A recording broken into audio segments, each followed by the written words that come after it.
Olivier, directeur général de l'agence Aréci, et on va faire un Think and Drink un peu particulier, donc avec Vanessa. Bonsoir. Grâce à Webikeo Companeo qui a organisé cette session online où donc au-delà de l'audience qui est ici avec nous ce soir, on a proposé de partager ce Think and Drink avec une communauté online qui nous écoute partout en France, partout dans le monde, on l'espère. Ce Think and Drink, c'est pas une présentation, hein, c'est plutôt on va échanger, réfléchir ensemble, et puis après on boira aussi ensemble, je vous rassure. Quelqu'un qui est opérationnel sur des sujets puisse partager avec vous sa vérité, ses envies, ses contraintes, ses succès, ses échecs, répondre à vos questions. Et donc voilà, c'est Ensemble B2B. Donc c'est cette idée que l'on est tous ensemble à partager les expériences de la communauté B2B. Donc bonsoir, moi je suis Vanessa Krief, je suis directrice marketing chez Jabra pour l'Europe du Sud, donc France, Italie, Espagne. Alors, qu'est-ce que fait Jabra? On fabrique des solutions audio main libre. Et à l'origine, on a commencé par travailler sur des casques pour les centres d'appel. Ensuite, pour les centres de contact au sein des banques et assurances. Et par la suite, avec la croissance des communications unifiées, il y a quelques années, on s'est lancé dans les solutions audio pour les communications unifiées, donc en d'autres mots la téléphonie sur IP, par exemple comme Skype for Business que vous devez tous connaître. Alors au niveau du centre d'appel, les clients ont toujours eu l'habitude, vu que leurs utilisateurs passaient plus de 6 ou 8 heures au téléphone, de rechercher des casques de grande qualité. Par contre, sur la communication unifiée, la problématique est un peu différente parce que les DSI regardent l'environnement IT, se concentrent sur les licences à acheter, ils concentrent tout leur budget et puis après, quand on met en place la solution, ils se disent et comment on fait pour appeler? Il faudrait des casques. Et donc, ce qui se passe trop souvent, c'est qu'ils se replient vers des casques de moins bonne qualité. Ensuite, la solution en elle-même, on paye les conséquences parce que qualité audio, c'est l'infrastructure, mais aussi le combiné. C'est ça qu'on a appelé cette session comment lutter contre low cost, low qualité. Hein. Une autre problématique que l'on avait au marketing, c'est que nos campagnes de génération de leads avaient des ROI qui étaient en chute libre totale. Donc en fait, plutôt que de pousser des messages quand ça nous arrangeait nous, on a opté pour une stratégie d'inbound qui permettait d'être là au moment où nos prospects avaient leur réflexion. Et généralement en amont justement du projet, ce qui nous arrange bien. Donc en fait, concrètement, ça s'est matérialisé grâce à Aréci vers ce qu'on appelle un webzine. Un webzine, pourquoi? Parce que c'est vrai que ça a un aspect magazine, aussi bien sur le look qui est très important pour nous parce qu'il reflète la qualité de notre marque. Donc un webzine avec du contenu régulier, avec des mécaniques d'engagement. On va regarder un petit peu les détails, mais peut-être que pour commencer, on peut partager cette vidéo que je lance ici et ici aussi.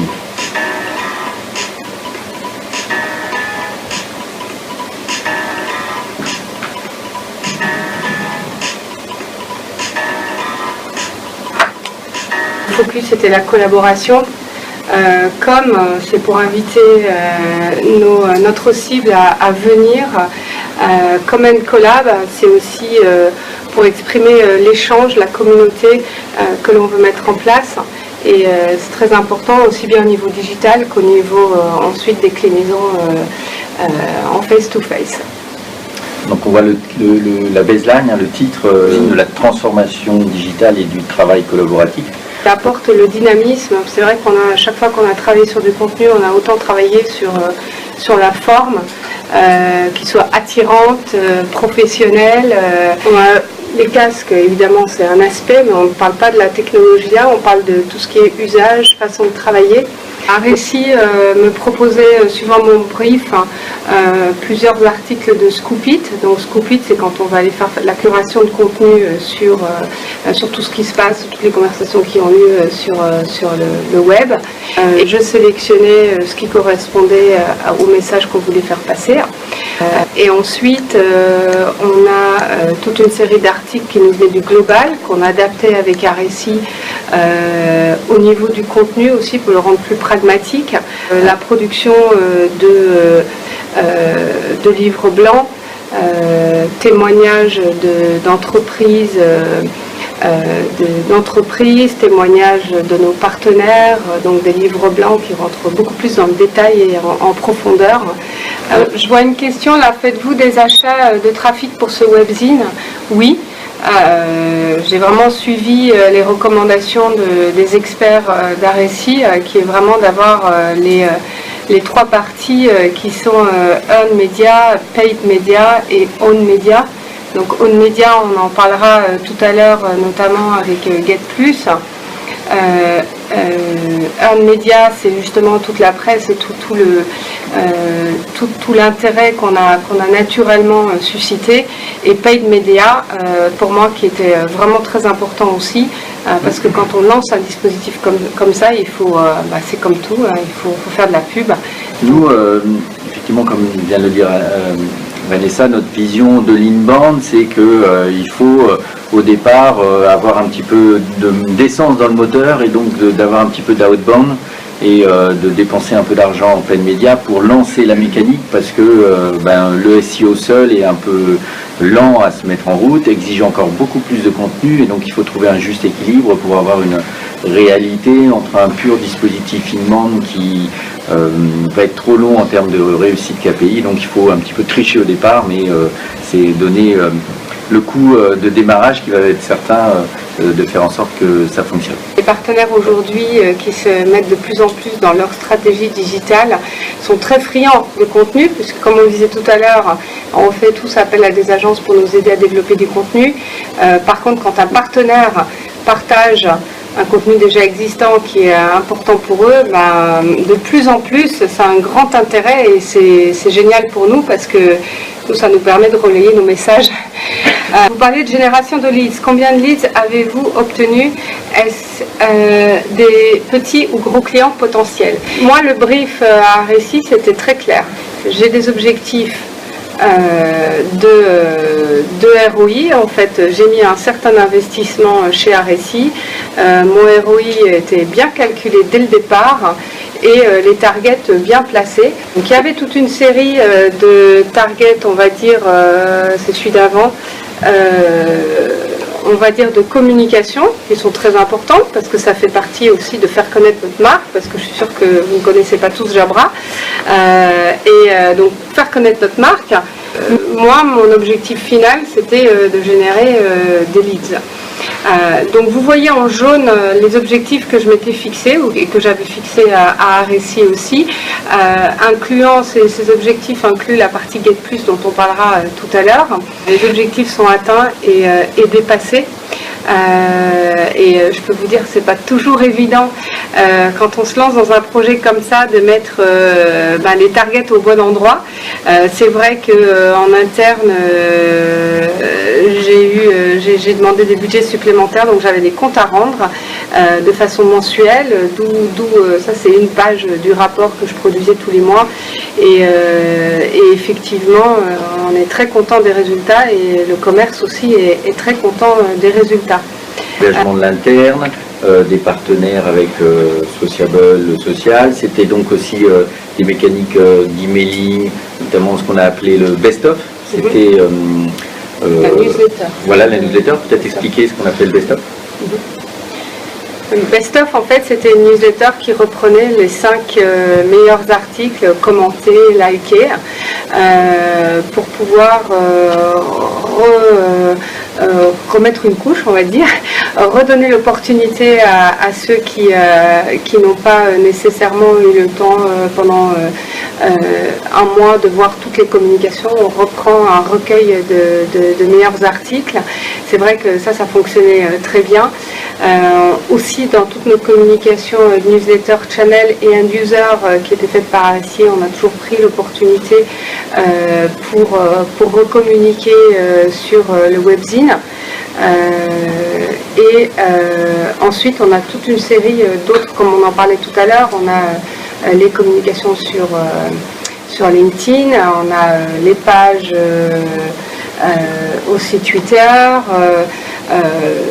les articles et la partie Get Plus aussi, je pense qu'elle vient après. Voilà. Donc Get Plus, c'est en fait pour nous la façon de mesurer en fait quand un client vient visiter notre site web. Get Plus tag notre site web de façon à reconnaître quel chemin le visiteur emprunte et quelle page il va visiter. En fonction de cette information, on va envoyer une communication qui est en lien avec ce qu'ils ont recherché. Donc je prends un exemple, tout à l'heure je vous ai expliqué, on fait des solutions pour centre d'appel. Quelqu'un vient visiter nos pages de centre d'appel Cisco, on va dire, eh bien on va pouvoir aller renvoyer à cette personne qui a laissé la trace de l'adresse IP, on va pouvoir lui renvoyer une communication adaptée sur Cisco, solution de centre d'appel. Si quelqu'un vient voir une solution Microsoft de communication unifiée, il va ensuite recevoir un emailing qui est en lien avec ce qu'il a recherché. Et justement, on parlait tout à l'heure à quelle rapidité on a eu des résultats et est-ce que les leads étaient petites ou importantes. Pendant la phase de test avec Get Plus, nous avait donné 10 jours pour qu'on se rende un peu compte de la solution. On a eu Needs Louis Vuitton qui s'est ensuite transformé en milliers de casques. Donc c'était une belle intro et c'était loin d'être la première. En fait, c'est vraiment un super outil que j'utilise aussi avec le commerce, notamment quand je vois accord, et que je vais voir mon DG, je lui dis accord, ça te dit quelque chose? Il me dit au départ c'était comment tu sais? Donc pour un marketeur, c'est vrai que c'est toujours très intéressant. L'Oréal, je peux vous en passer, parce que ce qui est intéressant, c'est qu'on a aussi des résultats sur le temps que les clients potentiels, que les prospects passent sur notre site. Donc c'est vrai que quand quelqu'un passe beaucoup de temps sur notre partie du site, sur Microsoft Communication Unifiée, on se dit mais pourquoi il passerait 1h30 sur notre site s'il n'y avait pas d'intérêt? Il y a un intérêt quelque part. Donc on a le nom de la société. Bon, après les mécaniques Get Plus nous permettent de rebondir sur les décideurs qui nous intéressent au sein de ces organisations et de les contacter. Donc c'est vraiment un outil qu'on utilise nous ensuite, comme je vous le disais, sur de la com et aussi sur un appel qui se fait plus tard dans le processus. Et c'est vrai que les résultats sont assez exceptionnels. Voilà, mais tout ça, ça fait partie d'un dispositif, c'est ça qui est intéressant. Activer des partenaires,